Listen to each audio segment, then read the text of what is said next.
JEE mains previous year questions हमारा chapter है amines. और पिछली वीडियो में हमने मैकेनिज्म देखा था कार्बोलैमिन रिएक्शन का। तो इस वीडियो में हम लोग उससे रिलेटेड क्वेश्चंस देखेंगे।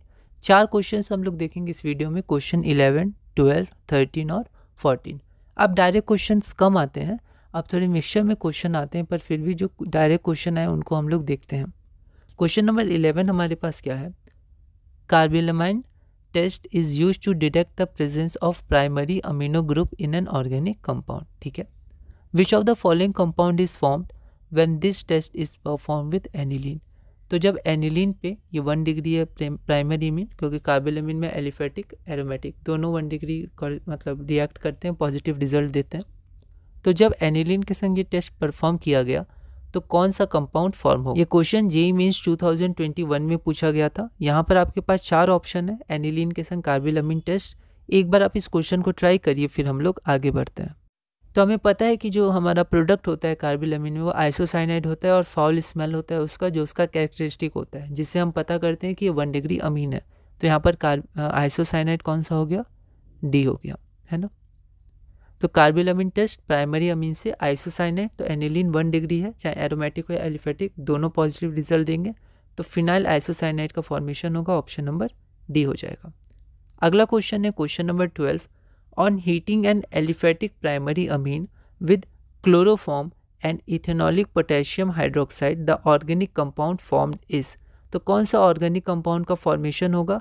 4 ऑप्शन है आपके पास। ये क्वेश्चन जेईई मेंस 2014 में पूछा गया था। एक बार आप इस क्वेश्चन को ट्राई करिए, फिर हम लोग आगे बढ़ते हैं। तो यहाँ पर फिर से यहाँ पर रिएजेंट से हम पता कर लेंगे, या आइसोसाइनाइड टेस्ट के बारे में बोल रहे हैं, कार्बोलैमिन रिएक्शन के बारे में बोल रहा है, क्लोरोफॉर्म और इथेनॉलिक पोटेशियम हाइड्रोक्साइड। तो कौन सा हमारे पास प्रोडक्ट फॉर्म होगा? तो हमारे पास आइसोसाइनाइड एंड एल्काइल आइसोसाइनाइड का फॉर्मेशन होगा। तो aliphatic primary amine CHCl3 alcoholic KOH, तो अल्काइल आइसोसाइनाइड का फॉर्मेशन होगा। ये कार्बोलैमिन रिएक्शन है। अब यहाँ पर जैसे एल्कनॉल है, तो जो अल्कोहल होता है उसी को एल्कनॉल भी कहते हैं, ठीक है। एल्केन के साथ ऑल, एल्केनॉल, ठीक है। एल्कनॉल मतलब अल्कोहल, ई हट गया, OL जुड़ गया, जैसे मीथेनॉल, इथेनॉल, वैसे एल्कनॉल मतलब अल्कोहल ही होता है। और एल्केन डाइऑल मतलब अल्केन प्लस डाइऑल, अल्केन और डाइऑल, ठीक है। जैसे एक अल्केन है और 2 H मान लेते हैं ऐसे, तो ये अल्केन डाइऑल हो जाएगा, है ना। तो जो मेंस में आपके जो ऑप्शन है उनको भी हमें ध्यान रखना है, ठीक है। वैसे इस क्वेश्चन का आंसर हो जाएगा एन अल्काइल आइसोसाइनाइड। अगला क्वेश्चन है question number 13। Carbylamine forms from aliphatic और aromatic primary amine via which of the following intermediates. तो देखिए यहाँ पर डायरेक्ट इंटरमीडिएट का क्वेश्चन पूछा गया है कि मैकेनिज्म में कौन सा इंटरमीडिएट फॉर्म होता है, ठीक है। कार्बिलमिन का फॉर्मेशन मतलब आइसोसाइनाइड का फॉर्मेशन, तो कौन सा इंटरमीडिएट फॉर्म होता है? जेईई मेंस 2013 का क्वेश्चन है।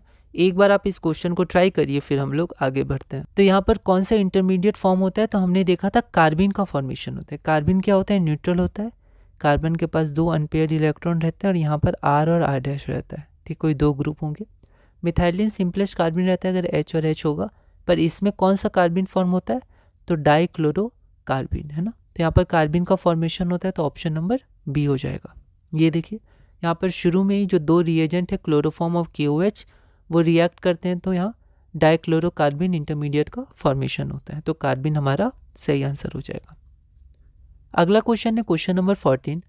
The reaction of chloroform with alcoholic KOH and para toluidine forms, है ना, ये TOLUI है, टोल्यूडिन फॉर्म्स। जेईई मेंस 2003 का क्वेश्चन है। तो क्लोरोफॉर्म और एल्कोहलिक KOH जब रिएक्ट करते हैं पी टोल्यूडिन से पैरा टोल्यूडिन, तो क्या फॉर्मेशन होता है? जेईई मेंस 2003 का क्वेश्चन है। तब AI होता था, है ना, यहाँ मैंने मेंस लिख दिया, पर वही होता था उसके AI फिर IIT JEE का एग्ज़ाम होता था। अब जैसे मेंस हो गया फिर एडवांस हो गया, तो AI 2003 में पूछा गया था। एक बार आप इस क्वेश्चन को ट्राई करिए, फिर हम लोग आगे बढ़ते हैं।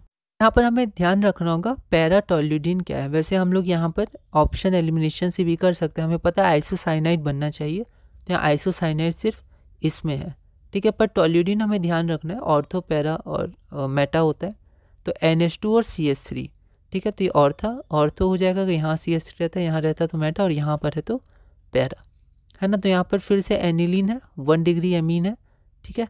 तो यहाँ पर ये ध्यान रखना, यहाँ पर आपको ध्यान होगा सिर्फ CH3 रहता तो ये टॉल्यूडीन होता, अगर NH2 रहता तो एनिलीन होता, तो ये दोनों है तो टॉल्यूडीन हो गया। ठीक है, तो यहाँ पर हम पहचान जाएंगे कि ये हमारा कार्बिलमिन रिएक्शन का रिएजेंट है, आइसोसाइनाइड का फॉर्मेशन होगा तो ये आंसर हो जाएगा। ठीक है, तो ये हो गया।